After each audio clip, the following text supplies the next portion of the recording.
हरि बोल, हरि हरि बोल, बोल हरि बोल, मुकुंद माधव गोविंद बोल, मुकुंद माधव गोविंद बोल, मुकुंद माधव गोविंद बोल, मुकुंद माधव गोविंद बोल, मुकुंद माधव गोविंद बोल, हरि हरि बोल, बोल हरि बोल, मुकुंद माधव गोविंद बोल, मुकुंद माधव गोविंद बोल, मुकुंद माधव गोविंद बोल, मुकुंद माधव गोविंद बोल, मुकुंद माधव गोविंद बोल, मुकुंद माधव गोविंद बोल, मुकुंद माधव गोविंद बोल, मुकुंद माधव गोविंद बोल। जय श्री कृष्णा। आज के इस गीता प्रवचन सत्र में आप सबका स्वागत है।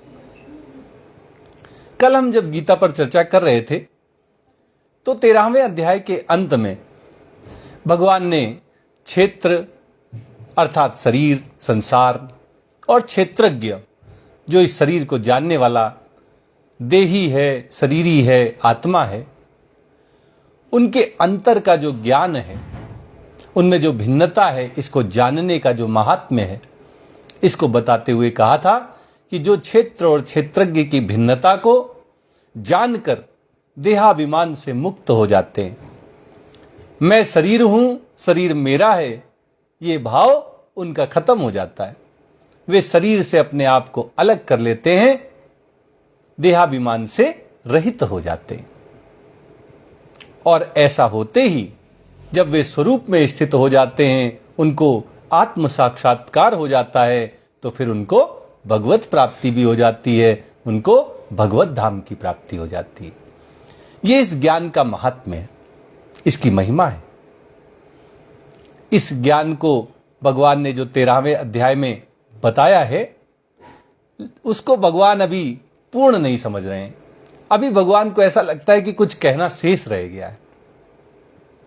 भगवान ने ये तो बता दिया कि सारे के सारे जीव प्रकृति और पुरुष के संयोग से उत्पन्न होते हैं, लेकिन भगवान इस विषय को अभी और भी आगे व्याख्या रूप में, विस्तृत रूप में बताना चाहते हैं। फिर भगवान ने कहा था कि तीनों गुणों के अधीन होकर मनुष्य जन्म लेते हैं।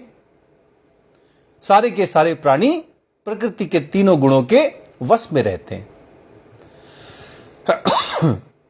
अभी भगवान इस बात को भी और विस्तृत रूप में बताना चाहते हैं कि कैसे तीनों गुणों के अधीन होकर व्यक्ति गुणों के द्वारा नचाए जाते हैं, भरमाए जाते हैं।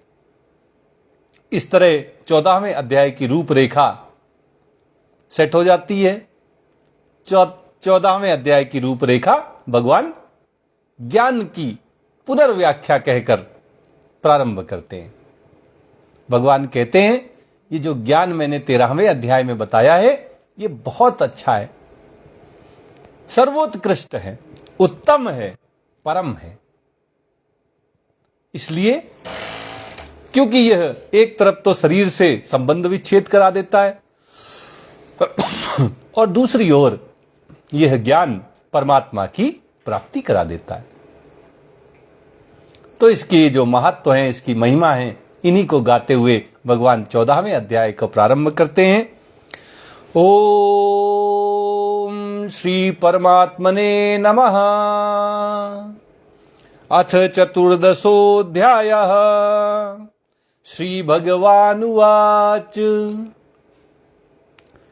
परं भूयः प्रवक्ष्यामि ज्ञानानां ज्ञानमुत्तमम् यज्ज्ञात्वा मुनयः सर्वे परां सिद्धिमितो गताः। भगवान कह रहे हैं, परम भूयः, फिर से एक बार, प्रवक्ष्यामि, बताने जा रहा हूं, ज्ञानानां ज्ञानमुत्तमम्, जितने भी ज्ञान हैं उन सभी ज्ञानों में जो सर्वोत्कृष्ट है, सर्वोत्तम है, उस ज्ञान के विषय में भगवान एक बार फिर से बताने जा रहे हैं। इससे पता चलता है कि भगवान जो 13वें अध्याय में क्षेत्र और क्षेत्रज्ञ की भिन्नता रूपी ज्ञान बता रहे थे, उसी को एक बार फिर से कहने जा रहे हैं, उसी की व्याख्या कर रहे हैं, उसी को विस्तृत रूप से बताने जा रहे हैं। यज ज्ञात्वा मुनयः सर्वे पराम सिद्धिमितो गता। भगवान कह रहे हैं बड़ी महिमा है इस ज्ञान की, इसको सामान्य ज्ञान मत समझ लेना। भौतिक विज्ञान, रसायन विज्ञान, जीव विज्ञान, समाज शास्त्र, भूगोल, इतिहास, तमाम तरह के ज्ञान हैं। इन सब ज्ञानों से व्यक्ति इसी संसार में फंस जाता है, जन्म मरण के चक्र में फंसा रह जाता है।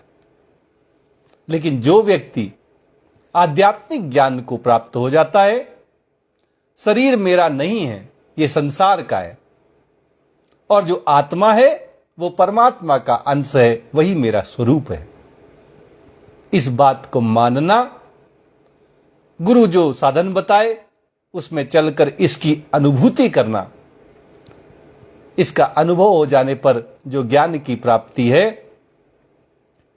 उसको अपने जीवन में लागू कर लेना, यही जो है जन्म मरण के बंधन से मुक्त करने वाला ज्ञान सर्वोत्कृष्ट है, सर्वोत्तम है, अलौकिक है। इसकी महिमा यह है कि यज ज्ञात्वा मुनयः सर्वे, इसी ज्ञान के द्वारा सारे के सारे मुनि, मुनि कहते हैं मननशील योगी को, जो मनन करता है, मन में निरंतर भगवान का नाम, भगवान के गुण, भगवान की लीलाएं और भगवान के धामों का मनन करता रहता है, उसी में अपने मन को एकाग्र रखता है, वो मुनि कहलाता है। और ऐसे जो मननशील योगी हैं, भगवान कहते हुए सारे के सारे, एक दो नहीं, कोई विरला नहीं, सारे के सारे इसी ज्ञान के द्वारा, इसको जानकर पराम सिद्धि मितो गता, अलौकिक सिद्धियां प्राप्त कर लेते हैं, जो सर्वोत्कृष्ट सिद्धि है। अष्ट सिद्धि नौ निधि के दाता, ये अष्ट सिद्धियां नहीं, इनसे भी ऊपर की सिद्धि, वह सिद्धि जिसमें सीधे सीधे भगवत प्राप्ति हो, भगवत साक्षात्कार हो, उस सिद्धि की बात भगवान यहां कह रहे हैं कि वह सिद्धि जिसके बाद और कोई सिद्धि की आवश्यकता ही नहीं रह जाती, सारी सिद्धियां बेकार मालूम पड़ती हैं। भगवत प्राप्ति हो जाने पर फिर व्यक्ति को और किसी सिद्धि की आवश्यकता नहीं रह जाती। भगवान कह रहे हैं कि वो जो सबसे दिव्य अलौकिक जो सिद्धि है भगवत प्राप्ति रूपी, वो सारे के सारे मुनियों को प्राप्त हो जाती है केवल और केवल इस ज्ञान के द्वारा। क्षेत्र और क्षेत्रज्ञ का, आत्मा और शरीर का जो अंतर है उसको जान लेने से, इसको जानकर सारे मुनि भगवत प्राप्ति कर लेते हैं। यह बड़ा सकारात्मक संदेश है कि कोई विरला नहीं, किसी परीक्षा में बैठते हैं तो चंद लोग पास हो जाते हैं, सैकड़ों हजारों लोग पास हो जाते हैं, सारे नहीं पास हो जाते। लेकिन भगवान कह रहे हैं कि इस ज्ञान को अगर जान लोगे तो तुम्हारी सफलता की गारंटी है। आज तक कोई भी मुनि ऐसा नहीं हुआ जिसने अपने मन में भगवान का चिंतन किया हो, शरीर के साथ संबंध को तोड़कर भगवान के साथ नाता जोड़ लिया हो। ऐसा कोई भी व्यक्ति नहीं हुआ जिसने ये करके भी सिद्धि ना पाई हो, जिसको भगवत प्राप्ति ना हुई हो। जिन खोजा तिन पाइयां गहरे पानी पैठ, बस आवश्यकता है इस ज्ञान को धारण करने की। भगवान कह रहे धारण हुआ नहीं कि भगवत प्राप्ति हो गई। और भगवत प्राप्ति कैसे होती है? जब सब जगह भगवान ही भगवान नजर आए तो भगवत प्राप्ति हो गई। इसके बाद जैसे जैसे ये हमारे हृदय में बिना किसी संदेह के धारण हो जाएगा, वैसे वैसे हम जिस रूप में चाहेंगे उस रूप में भगवान हमें दर्शन देंगे। भगवान ने कहा कि आज तक कोई मुनि ऐसा नहीं हुआ कि जिसने भगवत प्राप्ति ना की हो, तो तुम कैसे बच जाओगे? तुम्हें भी होगी भैया, तुम भी पा जाओगे भगवान के दर्शन, तुम्हें भी होंगे। करना क्या है? भगवान कहते यज ज्ञात्वा, ये जो क्षेत्रज्ञ का ज्ञान है इसको धारण करो। भगवान ने पहले भी कहा था, पहले तो मन बुद्धि में धारण करो, नहीं होता तो साधन करो, अभ्यास करो। अभ्यास से भी नहीं होता तो अपने कर्मों को भगवान के लिए करना प्रारंभ कर दो, और अगर तुमसे कर्म भी भगवान के लिए ना हो तो कर्मों में स्वार्थपन जो है उसको मिटा दो, निष्काम भाव से कर्म करने लगो। कर्मों के प्रति जो आसक्ति है, ममता है, फल इच्छा है, उसका त्याग कर दो। लेकिन इस ज्ञान को हमेशा धारण रखो कि मैं शरीर नहीं हूं, यह शरीर मेरा नहीं है, यह संसार से प्राप्त हुआ है और अंत में संसार में ही मिल जाएगा। यह प्रकृति से उत्पन्न हुआ है और प्रकृति में ही विलीन हो जाएगा।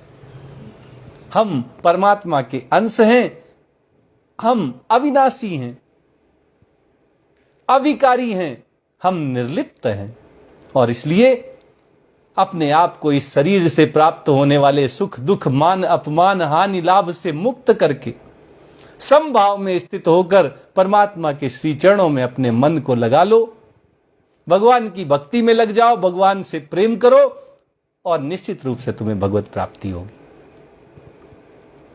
इस तरह 14वां अध्याय प्रारंभ होता है। आगे भगवान कहते हैं कि इस ज्ञान की बड़ी महिमा है। इस ज्ञान के द्वारा भगवान के साथ साधर्म्य हो जाता है। एक जैसे धर्म, एक जैसे गुण ज्ञान के साधक और भगवान में दिखाई देते हैं।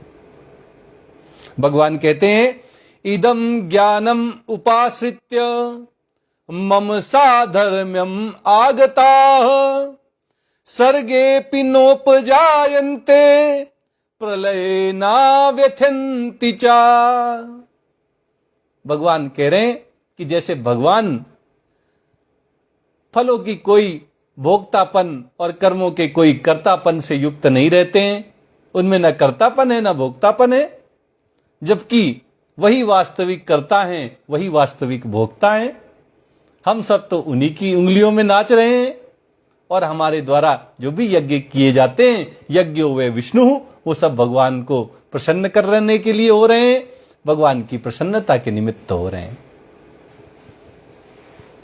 भगवान कहते हैं इदम ज्ञानम उपाश्रित्य।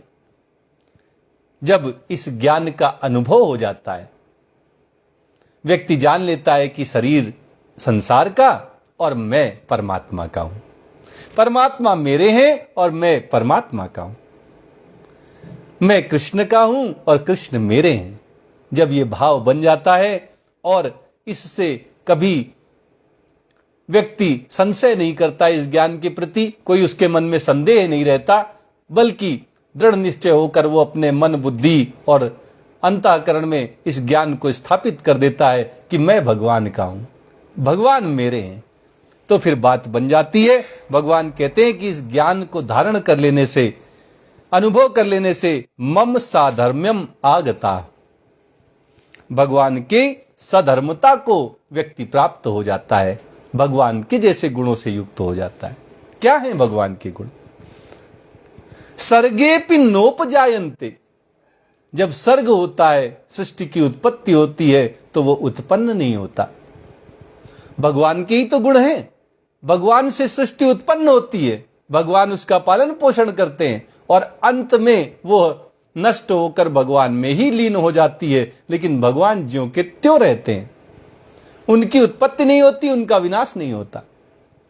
यही गुण जब व्यक्ति अपने आप को शरीर से अलग कर लेता है तो उसमें भी आ जाते हैं, भगवान की सधर्मता आ जाती है।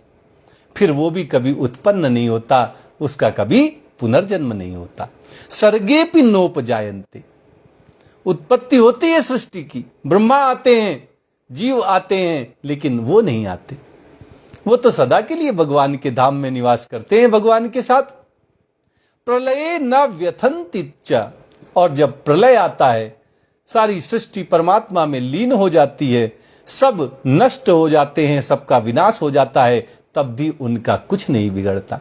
वे ज्यों के त्यों रहते हैं। भगवान की सधर्मता प्राप्त होने से, उनमें भगवान जैसे लक्षण, भगवान जैसे गुण होने से फिर उनको मृत्यु का कोई भय नहीं रह जाता। उनकी कभी मृत्यु नहीं होती, उनका कभी विनाश नहीं होता। तो भगवान के जैसे वो भी अनादि और अनंत, शाश्वत और सनातन हो जाते हैं। लेकिन जो शरीर के साथ ही संबंध जोड़ के रखते हैं, अज्ञानवश मैं शरीर हूं, शरीर मेरा है, इसी मोह में पड़े रहते हैं, तो वो तो सर्ग की साथ उत्पन्न होते हैं और प्रलय के साथ समाप्त होते रहते हैं।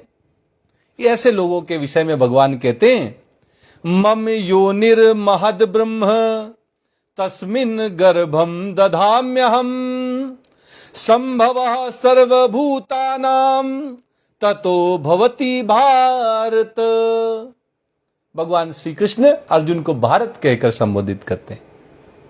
उसका जो गौरवमयी इतिहास है उसकी याद दिलाते हैं कि हे भरतवंशी, हे भरत कुल में उत्पन्न अर्जुन, हे भारत, मम योनिर महत ब्रह्म, ये जो मूल प्रकृति है, जिसको हम प्रकृति कहते हैं, जो भगवान की अपरा शक्ति है, अष्टधा प्रकृति, 5 महाभूत, मन, बुद्धि और अहंकार। भगवान कहते हैं जो अष्टधा प्रकृति है, ये मेरी योनि है, मतलब उत्पत्ति का स्रोत है सभी प्राणियों की। सबका जन्म योनि से ही होता है। तो भगवान कह रहे हैं मेरी प्रकृति ही एक योनि की भांति है, इससे सबकी उत्पत्ति होती है। तस्मिन् गर्भम दधाम्यहम, योनि अपने आप किसी को उत्पन्न नहीं कर सकती, उसके लिए गर्भ धारण करने का एक कार्य होता है, एक क्रिया होती है। भगवान कह रहे तस्मिन् गर्भम दधाम्यहम, प्रकृति माता के रूप में है और भगवान पिता के रूप में है। प्रकृति को गर्भ धारण भगवान के द्वारा कराया जाता है। प्रकृति योनि है और उसको गर्भ धारण करवाने वाले हमारे परमपिता परमेश्वर भगवान श्री कृष्ण है। संभवः सर्वभूतानां ततो भवति भारत। 13वें अध्याय में भी भगवान ने कहा था कि प्रकृति और पुरुष के संयोग से ही सभी प्राणी उत्पन्न होते हैं। इसी बात को भगवान अलग रूप में इस अध्याय में बता रहे हैं कि प्रकृति योनि प्रदान करती है और भगवान उसमें गर्भ धारण कराते हैं और इस तरह सभी प्राणियों की उत्पत्ति हो जाती है। सभी प्राणी इसी विधि से, इसी प्रक्रिया से उत्पन्न होते हैं। ये तो हो गई संसार की उत्पत्ति की बात।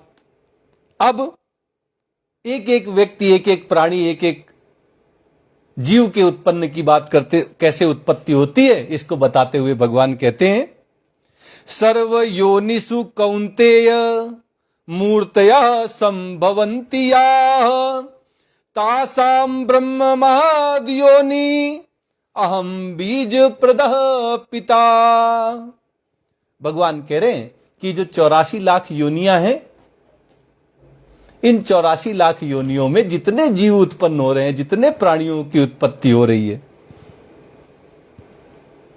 जितने शरीर पैदा हो रहे हैं, उन सब की मूल प्रकृति तो माता है और बीज प्रदाता पिता भगवान श्री कृष्ण है।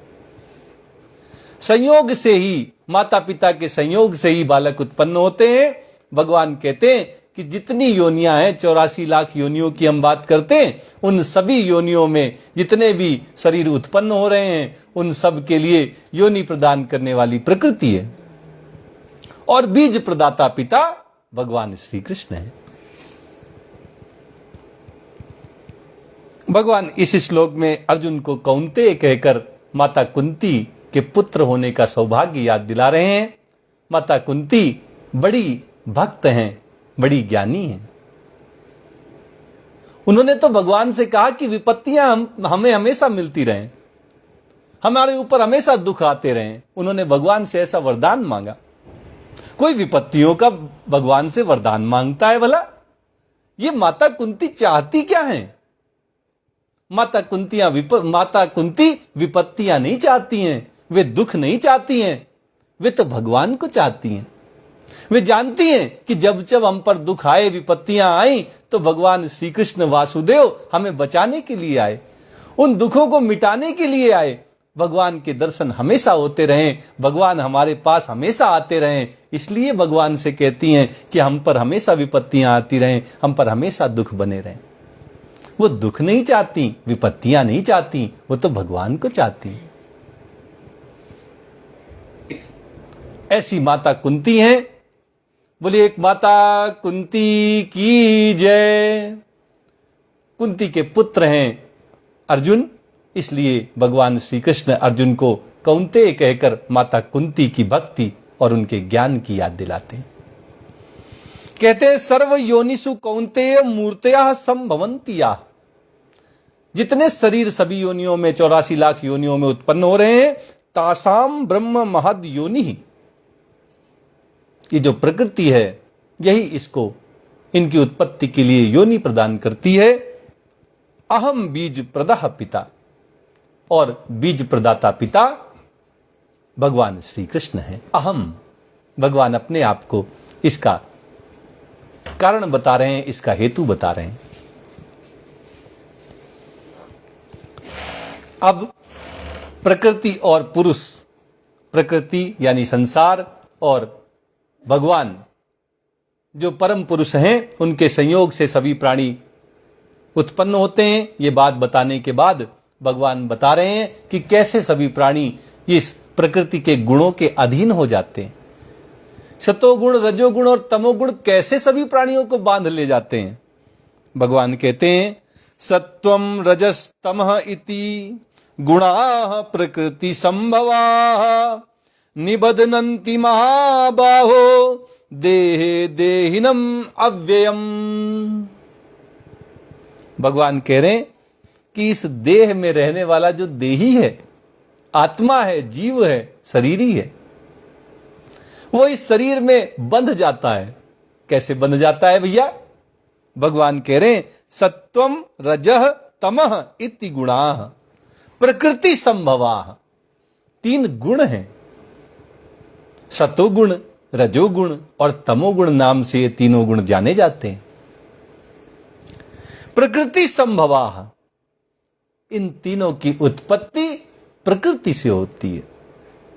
प्रकृति से ही तीनों गुण उत्पन्न होते हैं। सत्वगुण, रजोगुण और तमोगुण की जननी ये प्रकृति है।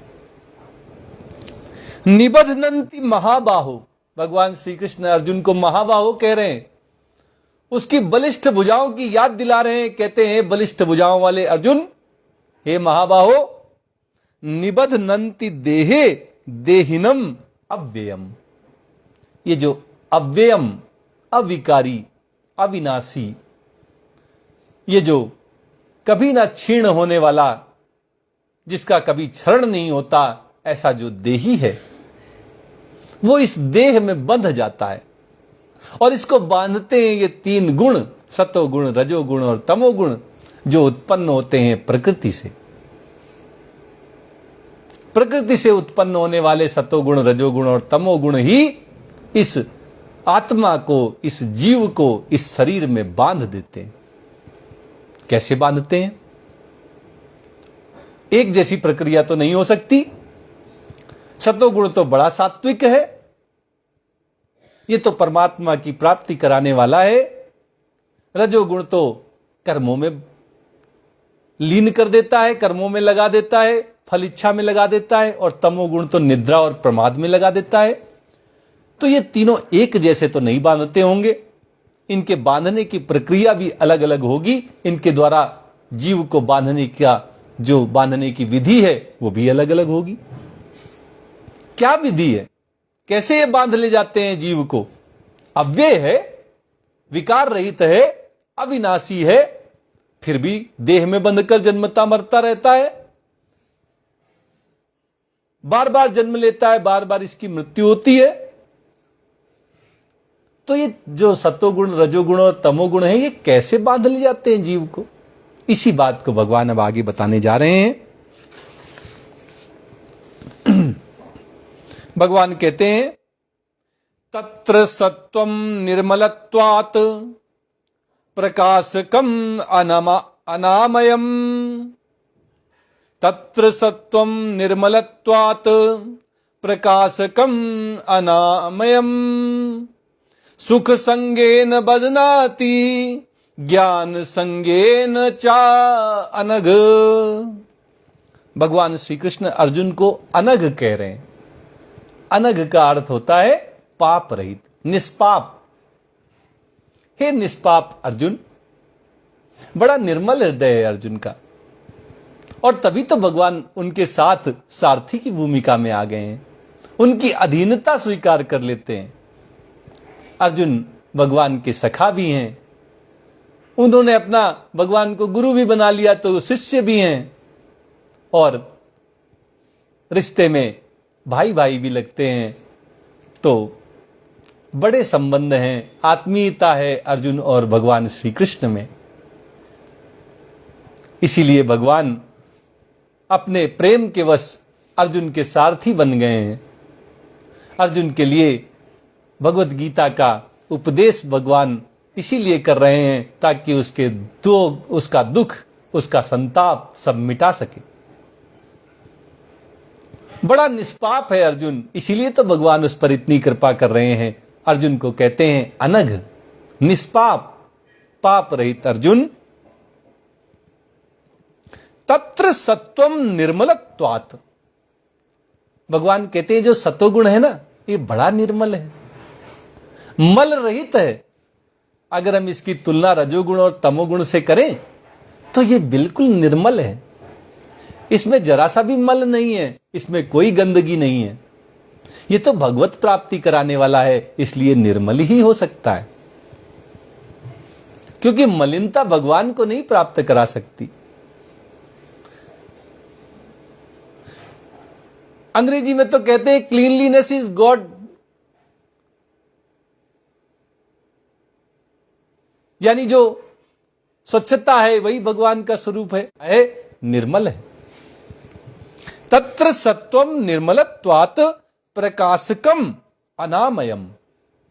भगवान कह रहे हैं कि जब सत्वगुण मनुष्य में आता है तो उसको सब चीजें सही सही दिखाई देने लगती। जो सांप और रस्सी का उनका जो भेद है वो दिखाई देने लगता है, फिर उनमें कोई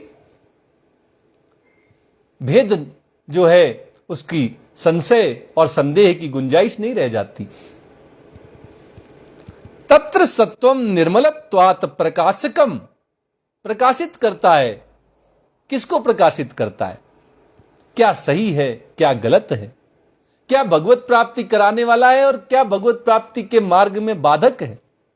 ये सारी चीजें साफ साफ सत्वगुण के अंदर दिखाई देने लगती।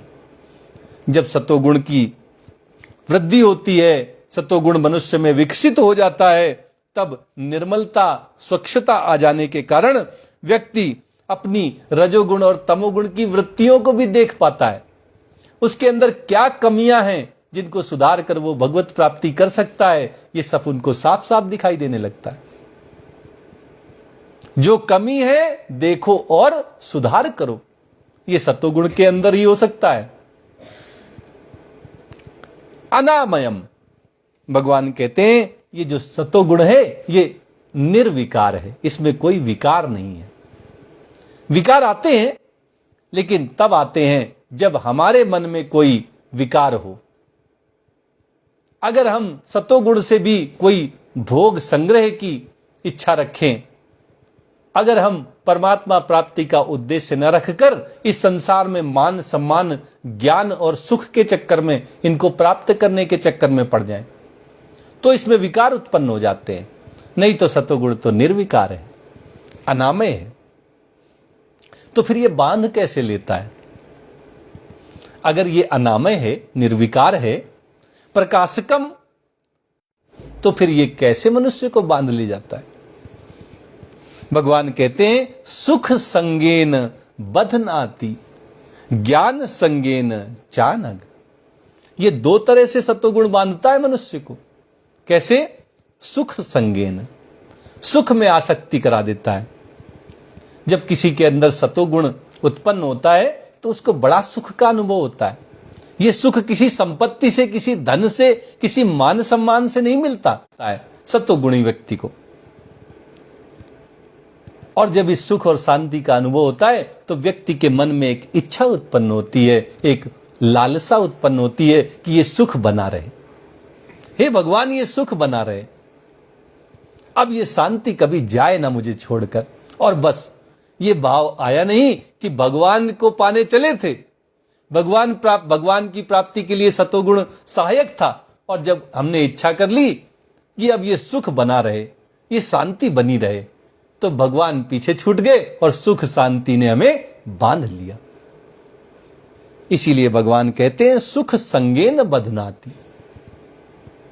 ये सुख की आसक्ति में बांध लेता है, सुख की इच्छा में सुख का राग उत्पन्न करके हमें बांध लेता है।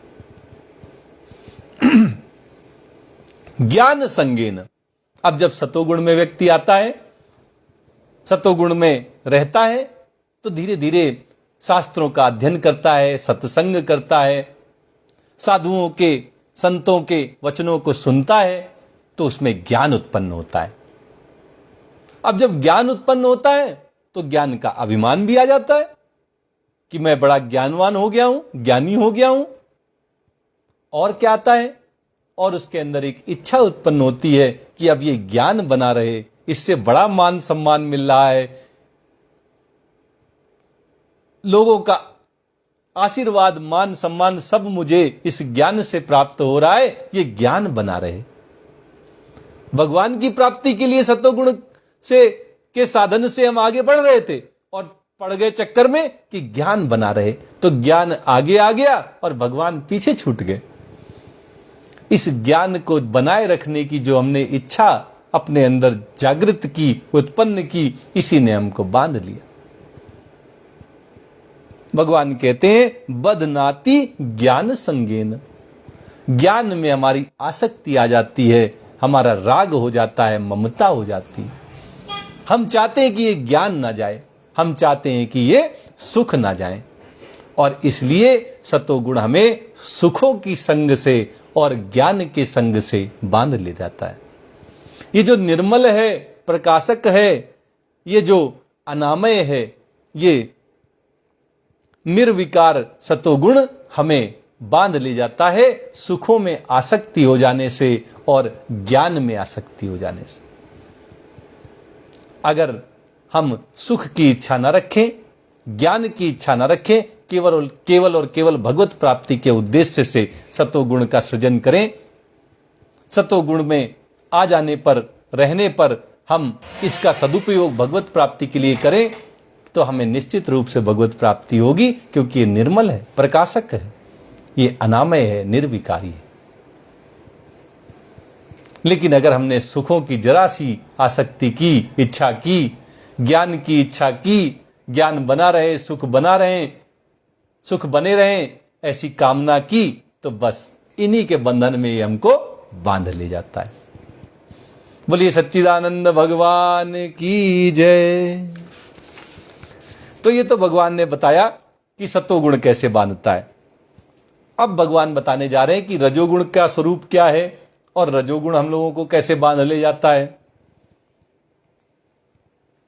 भगवान कहते हैं रजो रागात्मकम विद्धि तृष्णा संग समुद्भवम तन्निबध्नाति कौन्तेय कर्म संगेन देहिनम। भगवान कह रहे हैं कि जो रजोगुण है ना, ये रागात्मकम है, ये राग स्वरूप है, ये आसक्ति कराने वाला है, राग उत्पन्न कराने वाला है।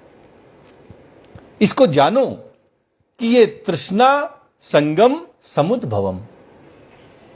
ये तृष्णा और आसक्ति से उत्पन्न होता है, या हम कहें ये तृष्णा और आसक्ति को उत्पन्न करता है। दोनों बातें एक ही हैं। जैसे बीज वृक्ष को उत्पन्न करता है और वृक्ष बीज को उत्पन्न करता है। अब हम कहें बीज से वृक्ष उत्पन्न हो रहा है या वृक्ष से बीज उत्पन्न हो रहा है, दोनों बातें एक ही हैं। तो हम इसका अर्थ निकाल सकते हैं कि तृष्णा यानी इच्छा जब बढ़ती जाती है तो तृष्णा में बदल जाती है। एक तो हमें कुछ जरूरत है, हम उसको पाना चाहते हैं, ये इच्छा है, लालसा है। लेकिन यही इच्छा बढ़ जाए, अब हमें जरूरत की सामान मिल गई, फिर भी हम और चाहते हैं, हाय दैया करने लगते हैं, तो ये तृष्णा है। भगवान कहते हैं कि तृष्णा और संगम, संग क्या है? आसक्ति, ममता। इन दोनों से ही रजोगुण उत्पन्न होता है और इन दोनों को रजोगुण उत्पन्न भी करता है। आगे भगवान कहते हैं कि ये रागात्मक है, राग रहित नहीं, राग सहित है, राग युक्त है और तृष्णा और आसक्ति को उत्पन्न करने वाला और तृष्णा और आसक्ति से उत्पन्न होने वाला है। तन्निबध्नाति कौन्तेय, हे कुंती नंदन, हे कौन्तेय, हे अर्जुन, तन्निबध्नाति कर्म संगेन। ये तो कर्म के संग में, कर्म में आसक्त कर देता है। आदमी दौड़ पड़ता है अपनी इच्छाओं को पूरा करने के लिए, इच्छा पूर्ति में आदमी को भगाता रहता है, नचाता रहता है। तन्निबध्नाति कौन्तेय कर्म संगेन देहिनम। इस देह में रहने वाला जो देही है, जीव है, उसके मन में जो जो इच्छाएं आती हैं, उन इच्छाओं को पूरा करने के लिए वो दौड़ लगाना शुरू कर देता है इस शरीर के माध्यम से। अपनी हर इच्छा को पूरा करने के लिए लालायित हो जाता है, जिसके अंदर रजोगुण ज्यादा होता है। रजोगुणी व्यक्ति अपनी सभी इच्छाओं को पूरा करना चाहता है और इसके लिए वो भरसक प्रयास करता है, खूब कर्म करता है, इतने कर्म करता है कि वो खाली नहीं बैठ पाता। जब भी खाली बैठता है उसको लगता है कुछ काम करना चाहिए, तो वो कर्मों में ही आसक्त हो जाता है।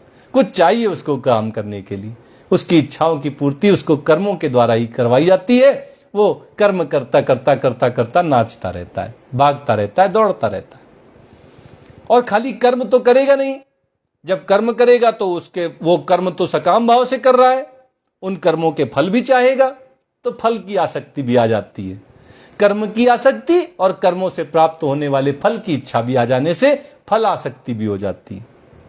तो रजोगुणी व्यक्ति में दो तरह की आसक्ति आती है, दो तरह की ममता होती है, एक कर्मों को करने की ममता और एक कर्मों से प्राप्त होने वाले फलों की इच्छा, कामना, इसकी ममता। और इन्हीं से रजोगुण एक रजोगुणी व्यक्ति को बांध देता है, बंधन में डाल देता है, खूब कर्म करवाता है उससे, और कर्मों के साथ साथ फलों की भी इच्छा उत्पन्न होती है, तो फल इच्छा और कर्मों को करवाने में लगा देती है। इस तरह कर्म और फल की इच्छा से युक्त होकर वह बंधन में बंध जाता है। यह हो गई रजोगुण के द्वारा व्यक्ति, जीव, आत्मा कैसे बनती, इस बात की व्याख्या। अब भगवान कहने जा रहे हैं कि ये तमोगुण कैसे व्यक्तियों को बांध लेता है। तमसस्त्व ज्ञानजम विद्धि मोहनम सर्वदेहिनाम प्रमादालस्य निद्राभि तन्निबध्नाति भारत। ये जो सबसे निकृष्ट कोटि का गुण है तमोगुण, इसके बांधने की कला भी अलग है। भगवान कहते हैं तमसत्वा ज्ञानजम विद्धि। ये जो तमस है, तमोगुण है, इसको तुम अज्ञान से उत्पन्न होने वाला जानो। पहले जानो कि ये तमोगुण अज्ञान के कारण उत्पन्न होता है। मोहनम सर्वदेहिनम, और ये सभी प्राणियों को, सभी देहधारियों को मोह में डाल देता है, मोहित कर देता है, ये भ्रम में डाल देता है। माया का जो असली जादू है वो तमोगुण से ही चलता है। सुख में दुख को, दुख में सुख को दर्शाए, हरि माया जादूगरनी। अति अद्भुत खेल रचाए, हरि माया जादूगरनी। माया का जो असली जादू है वो तमोगुण से आता है। क्यों? क्योंकि इसमें तो व्यक्ति मोह में पड़ जाता है, भ्रम में पड़ जाता है, उसको अच्छे बुरे का कोई अंतर नहीं दिखाई देता, उसको अपना भला बुरा नहीं मालूम पड़ता, और ये उत्पन्न होता है अज्ञान से।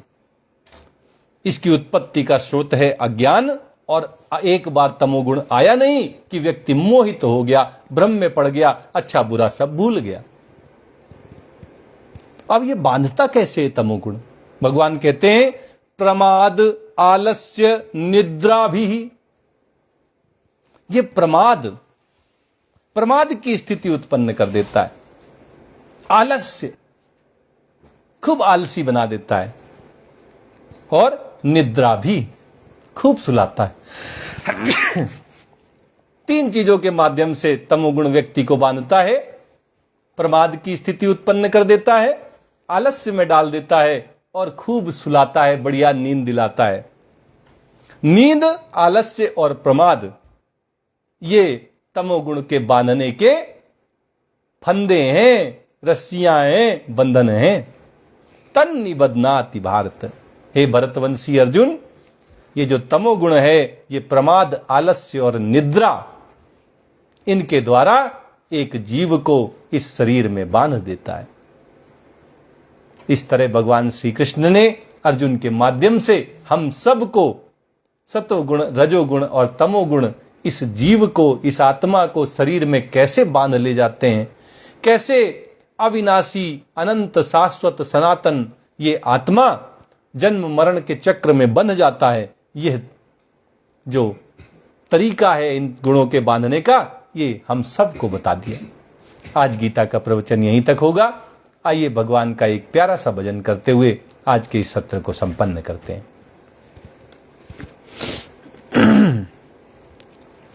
श्री बांके बिहारी लाल गोपाल, मन रखियो अपने चरणन में।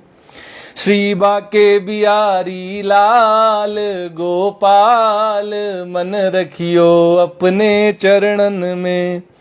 मन रखियो अपने चरणन में, तन रखियो श्री वृंदावन में। मन रखियो अपने चरणन में, तन रखियो श्री वृंदावन में। श्री